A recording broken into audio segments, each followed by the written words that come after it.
Mate Keïta, à l'état civil, c'est Keïta Thérèse et Mate Keïta, nom d'artiste, ivoiro-guinéenne, musicienne, chorégraphe, danseuse, actrice de cinéma et ex-membre de Go de Koteba, parce que c'est là que j'ai été révélée au public. Et maintenant, je suis en solo.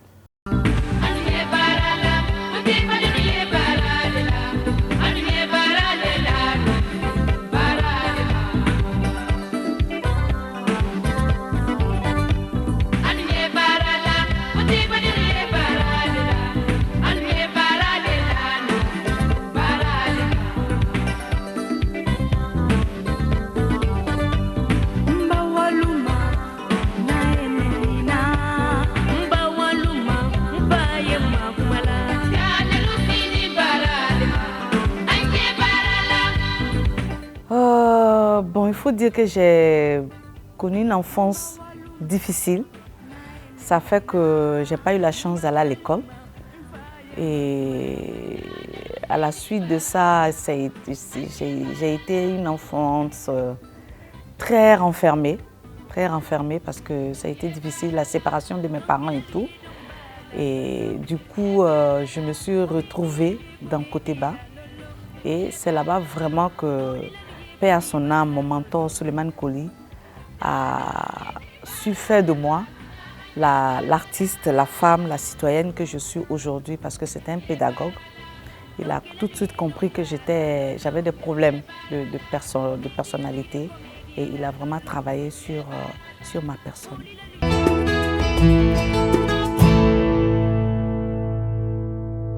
Oh, vraiment non. Peut-être que c'est à l'âge de 10 ans, 10-11 ans, que j'ai commencé à sentir ça, parce que je regardais beaucoup la télé. Tout ce qui était clip, film, alors là, je pouvais passer toute une journée devant la télé.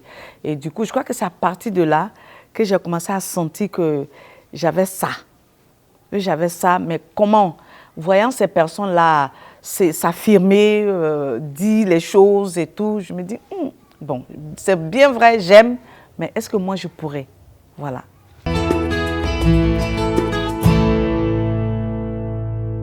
Je l'ai découvert à travers la télé. Disons que j'ai découvert son travail à travers la télé. J'ai vu une des pièces de Koteba. Et puis j'ai dit à ma mère, j'ai dit je veux faire partie de cette compagnie. Je me suis sentie vraiment dans le travail qu'il faisait, malgré que j'avais cet handicap-là de ne pas savoir lire ni écrire. Je me dis, le français qu'ils utilisaient, leur manière de pratiquer le théâtre, je me retrouvais dedans. Et j'ai dit à ma mère que je veux faire partie de la compagnie. Elle m'a fait, ah, tu penses que tu peux, avec le gros français que les gens parlent là, tu n'es pas allé à l'école, tu te débrouilles, c'est vrai, pas mal, mais eux, leur français là, c'est... J'ai dit non, j'ai dit je vais essayer.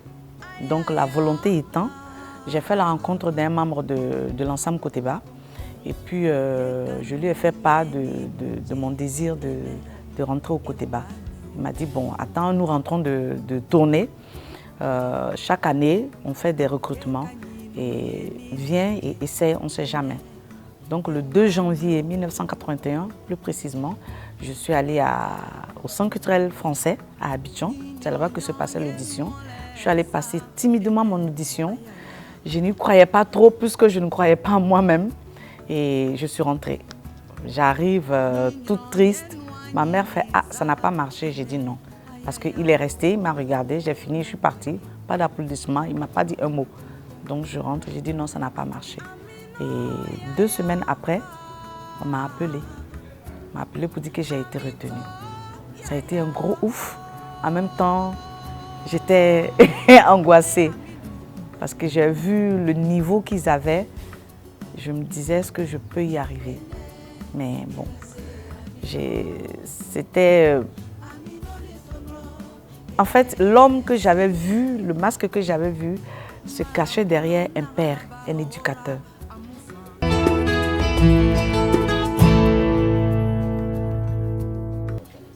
Ben, très bien. D'ailleurs, je dirais que c'est moi qui ai donné l'idée aux vieux. Parce que ayant cet amour-là de chanter, voyant les clips à la télé, les Myriam Makeba et j'en passe, et Aïcha Koné, je taquinais tout le temps le vieux. Je dis, papa, moi je vais chanter. Moi je vais chanter. Parce qu'on chantait déjà dans le côté bas. Parce que le côté bas, c'était la comédie musicale. Voilà, du théâtre, la danse et la musique. Donc je lui disais tout le temps que j'ai envie de chanter. Et surtout quand je voyais Mireille Mathieu chanter des chansons d'enfants à la télé, je me disais, j'ai dit non, je veux faire comme cette dame-là. Je veux chanter pour les tout petits, par exemple. Il me dit, calme-toi, ma fille. Entre-temps, Awa est arrivé. Ensuite, un an après, je crois Nyama a intégré le groupe, le côté bas. Et il me fait, ma fille, maintenant ton rêve va se réaliser. Je fais, ah bon? Il dit oui. Donc, comme le côté bas, c'est-à-dire que pour nous initier au live, donc 30 minutes avant le début des spectacles, puisqu'on avait l'orchestre en live. C'est-à-dire que quand on jouait les pièces théâtrales, les musiques n'étaient pas en playback. On avait un orchestre en live. On ne voyait pas l'orchestre, mais on jouait en live. Donc avec cet orchestre-là, on faisait les animations 30 minutes avant le début du spectacle. Donc c'est comme ça qu'on a été initié au live, on a été formé vraiment au live.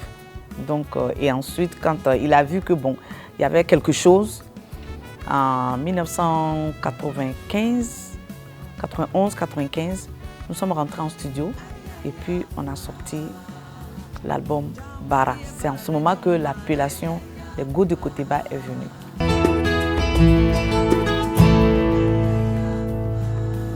Bon, ben, c'était surtout les pièces théâtrales donc.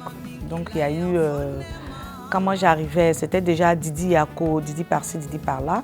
Ensuite, il y a eu une pièce qui a été créée, Fanico. Là, j'étais au cœur même de cette pièce-là. Et après Fanico, il y a eu Adama Champion, où je me suis fait aussi révéler au public. Et il y a eu Commandant Jupiter et c'est Black Nouchi. Il y en a eu. Il y en a eu. Et c'est au fil de la création de toutes ces pièces-là que moi, j'ai reçu vraiment ma formation. Ma formation parce que chaque création t'apportait un plus. Chaque création t'apportait un plus. Quand il y avait un chant à composer ou un rôle à jouer, il te dit juste, je veux que tu joues ce personnage. Il ne te dit pas, place ta voix comme si, il te laisse le libre choix. Donc à toi d'aller, si c'est une vendeuse de tomates au marché, à toi d'aller au marché, si tu n'as pas l'habitude d'aller au marché, là si tu tiens vraiment à ton métier et que tu tiens à ta formation, du jour au lendemain, tu te retrouves au marché. Donc, en fait, il y avait toute une éducation derrière le travail qu'il faisait. Du coup, la jeune fille de 15-16 ans qui était dans le groupe ou de 18 ans qui était dans la compagnie, qui n'aimait pas aller au marché, demande tout de suite à sa maman, « Ah, maman, est-ce que je peux aller faire le marché pour toi aujourd'hui ?» C'est parce que tu as envie d'aller voir quelque chose. On t'a confié un personnage, donc tu as envie d'aller voir, observer comment la personne fait. Vous voyez? Donc, ça t'amène à travailler, à toi-même à te surpasser. C'est après, maintenant, dans ton jeu, il te dit, si tu places pour prononcer ce mot-là, je crois qu'il faut un peu plus élever la voix pour que, voilà, ça donne le sens qu'on recherche. Donc, voilà un peu comment il travaille avec nous. Donc du coup, lui, il était juste là pour te recadrer, mais tu apportes ce que tu es, tu apportes ce que tu as, et puis il te guide.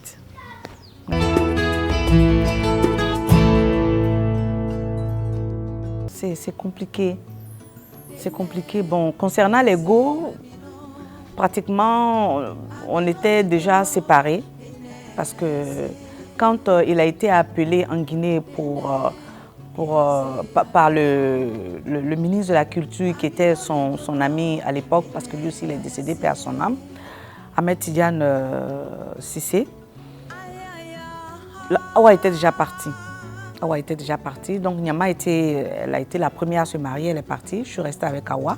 On a fait un album à deux, West African Feeling, qui n'a pas eu beaucoup de promotion d'ailleurs, parce qu'elle était pratiquement sur le point de départ. Et comme le vieux, il était d'abord éducateur avant d'être, je dirais, businessman, parce que homme de culture, c'est un tout. c'est l'éducation, l'avenir des enfants que tu encadres, qui travaillent avec toi. Et lui, c'était autre chose. Il n'était pas trop business. Donc, du coup, il a plus privilégié nos vies de femmes que la carrière, si je peux appeler ainsi, de star ou la carrière artistique. Il a formé des artistes que nous sommes, mais son souhait, c'était que nous soyons dans nos foyers et que nous soyons mères parce qu'il nous formait pour ça, il nous a éduqués pour ça.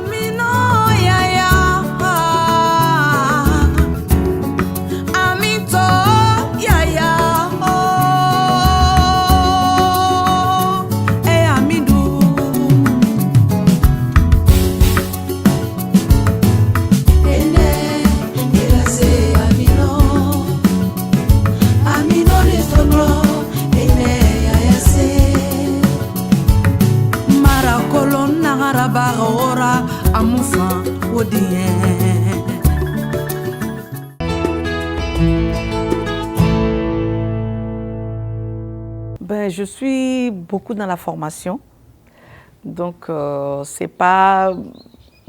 vrai que j'ai ce petit défaut-là, je ne communique pas beaucoup sur ce que je fais. Je suis beaucoup dans la formation, j'ai pratiquement passé 2 ans au Mali à former les Go de Bamako sur la direction de Aliou Nifrandjaï, qui est aussi un opérateur culturel, un homme de culture. Et après, bon, je suis rentrée en studio. Avant ça, je suis rentrée en studio. Donc, j'ai fait d'abord un single après son décès, Baba Solo, qui lui rendait hommage. Et comme on était déjà en train de travailler sur l'album, on avait déjà fait quelques titres quand Dieu l'a rappelé. Donc, c'était vraiment un devoir pour moi après avoir... Parce que, comme tu l'as dit, après son décès, j'ai été confrontée à beaucoup de problèmes. Je crois qu'il me couvait un peu trop. Il me couvait un peu trop. Après son décès, me suis retrouvée face à des réalités qui m'ont vraiment, pas un peu, mais qui m'ont vraiment secouée. Il fallait prendre le temps de digérer tout ça et rentrer en studio et sortir cet album Djigui qui lui rend hommage. Djigui qui veut dire espoir. Donc, il est mon espoir. J'ai du mal à parler de lui au passé parce que aujourd'hui, si je suis ce que je suis, c'est grâce à Souleymane Coly.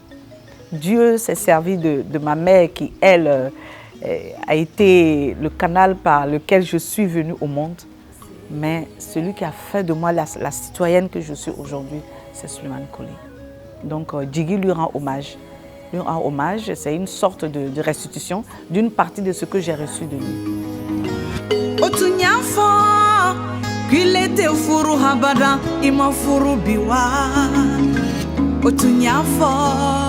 Kwite de wolo amake Otunya fontuni kilete bara soro ima bara biwa Otunya fo kwite digi soro idigi